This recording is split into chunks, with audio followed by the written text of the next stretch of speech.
All right, thank you very much, Claire. Well, it's the holiday season. It means the time for giving, but that also means giving things to folks. We're not talking about just money. Stewart Welch from the Welch Group joins us to talk about the 7 ways to give this season. Good morning. Good morning. We're not always talking about money here, though. We're not always talking about money, but first of all, Birmingham is an incredible community in terms of giving. The United Way of Central Alabama consistently raises more money than cities twice, 3 times their size across the country.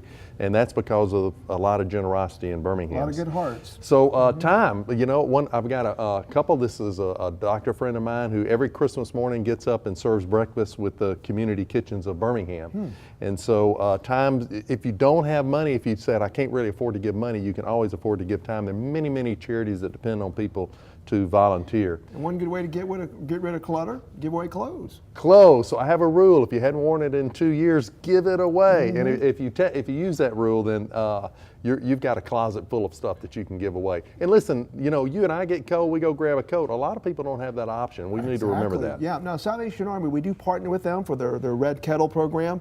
So you're going to see us out there ringing the bells, but we hope folks maybe give some cash to that. Yeah. So that when I think of cash, I think of them, the Salvation Army and the kettlebell ringers. So lots of people can give cash. A lot of charities depend on this cash to help their organizations, to help the people around the city.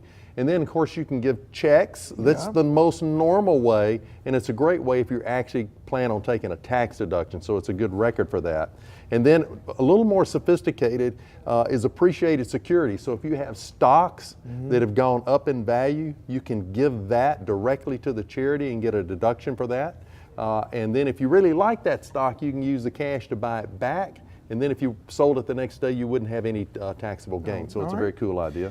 All right, and also donor advised fund, talk about that. So for bigger amounts of money, particularly if you're not exactly sure what all charities you want to give it to, you can give it to a donor advised fund like the Community Foundation of Greater Birmingham. You get an immediate deduction for giving that gift, and then you can parcel it out to the charities once you decide where you want that money to go. And I always get questions about qualified charitable distributions, because I'm no expert, I'm sure, and that's why I always defer to somebody like you. So at 70 and a half, you have to start taking distributions from your IRA. A lot of times people are still giving. They take the distribution, they get its taxable income, they turn around and give it to the charity. If you can, through a qualified charitable distribution, you go direct from your IRA to the charity. It does not show up as income. It actually can cut your Medicare cost. So that's another great way to do that. All right, some good insight, good information from Stewart Welch. Good to have you with us, sir. Thanks.